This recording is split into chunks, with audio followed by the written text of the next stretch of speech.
Bizde уже күн шығайын деп жатыр. Ал сағат 7-ден 8 кетті. Қазір сіздермен бірге мектепке дайындалатын боламыз. Сіздермен бірге мен киім таңдайтын боламын. Кеше мен наны кидім, бүгін басқа киім киеміз. Бүгін былайынан киім ба деп тұрмын. Мына жағыма қырлы шалбар, мына жағыма галстук және осындай рубашка. Немесе бір түрлі болып қала ма. Немесе осылайынан киіп, аяғыма қара капрон кисем және туфли кисем қалай болады. Осылайынан кисем болады. Мен осылайынан баян алдым. Осылайынан киіне салдым. Мынаны 1 сентябрьде тақтым, одан кейін таққан жоқпын. Сол себептен бүгін тағайындадым. Уже бізде 6 күн өтіп кеткен ғой. Сол енді осылайынан барамын. Аяғыма кроссовки киемін. Мен қазір осындай золотистый жүзік және де золотистый сырға тағатын боламын.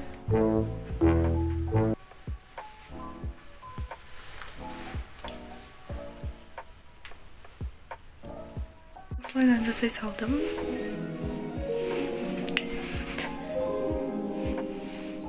Енді шоперында салынып шығып жатырмын. Подружкамге қалды.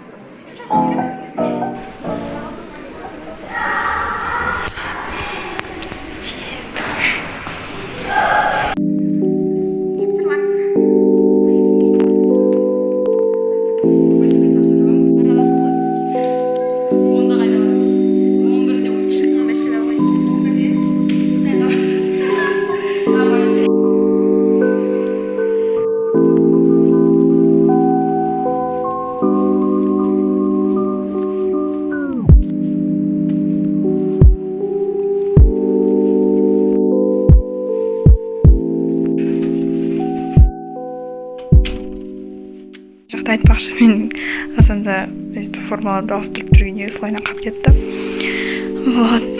Күн өте ыстық. Шашымды айтпақшы, мен шешіп қандай ақ бөріп алдым.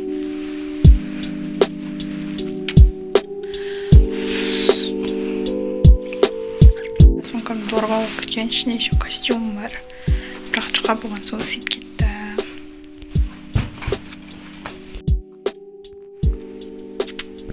Киімді ауыстырып алдым. Сол, қазір шай ішетін боламыз мамамен. Үйге келсем осындай баклажан пісіріп қойыпты. Сонымен шай ішетін боламыз, тамақ жеп. Сол, сірте бізде қозғат болып жатыр.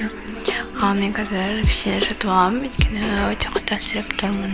Мен ютубқа содан соң тиктокқа видеоларымды салдым. Салуым керек видеоларды және де тиктокта менде бірден реке кіріп кетті. Соған мен өте қатты қуаныштымын. Және де бүгін бізде түсінбейтін алгебраны бүгін қиын есебін еще прям түсініп алдым. Қазір енді соны шығарайын деп жатырмын. Бір есептер болу керек. Мен мектепте біраз нәрсе ештеңе түсіре алмадым даже. Ал енді мен түсіретін боламын точно. Так что ертең мен түсіремін мектептегі қызықтар болып жатқан. Сол ертең түсіремін. Қармай тұрып, мен ең алдымен стикерге мен қажетті жаттарды жазып алайын деп жатырмын. Расписание дегенде айтпақшыдай, мен күнделік арнамадым бұл жолы. Өйткені мүлде керек емес, жай ғана расписание көруге ғана қажет. Сол себептен де мен осы стикерге жазып алайын деп жатырмын қазір. Және де қоңырау уақыттарына жазып аламын. мен в общем дейтін ар жаққа мына жерге мен расписанияларды жаздым. 5 күннің және де мына жерге мен сағат нешеде басталып нешеде бітетінін жаздым. Ал мына жерге мен қазір жасауым керек пландарымды жаздым. Оны мен мына жерге жабыстырып қоямын. Сосын мына үстелді қазір мен жинайтын боламын. Менің кітаптарым тұратын шкаф. Қазір бізге керекті пәндерді алатын боламын. В общем, мен столдың үстін жинап қойдым. Мен сабақтарымды жасап болдым. Және де екі пәнді бетіп жерде салам дедім. Өйткені мен түсінбедім. Сол қазір мен шопермен салатын боламын.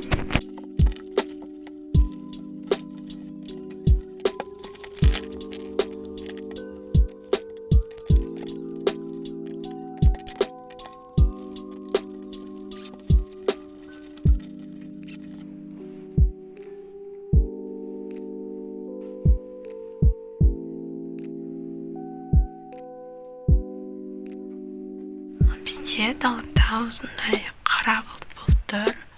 Мүмкін бізде жаңбыр жауады. Мен төсектерімді жинап, және де өзім бетті қолымды жуып болдым. Ал енді бізде мен қазір шай ішемін. Мына жерден көріп тұрған жарыстары қандай жарық болып қалғанын даланың. Мен жолқамды жудым. Енді қазір мен бегуди алатын боламын.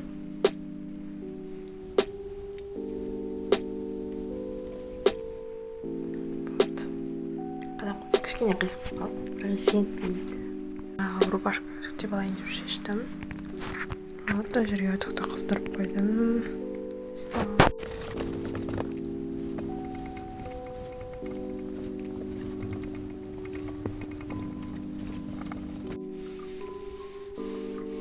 Үтіктеп қойдым рубашкам, бірақ кішкене ғана жұдары қалды. Білмеймін неге екенін кетпей жатыр.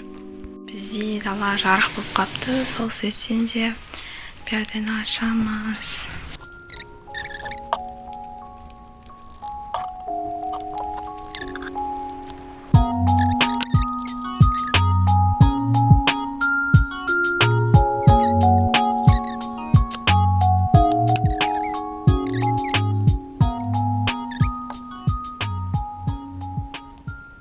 Жатырмын. Аяғымнан микроскоп.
Жаңбыр.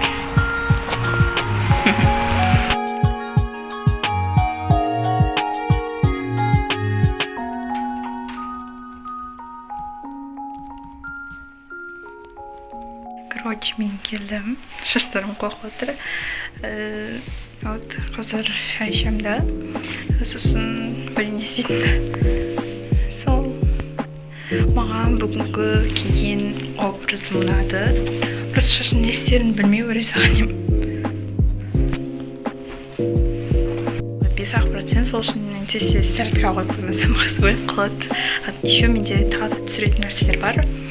Сол себептен де түсіремін.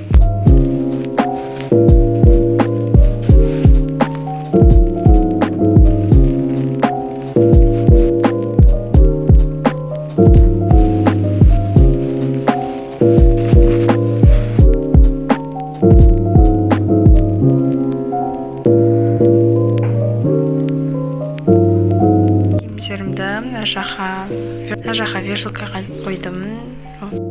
Оларды толтырып жатырмын. И еще мынақта алма жегенмін, соның тарелкасы. Мына маркермен личный дневникпен жұмыс жасайын деп жатырмын.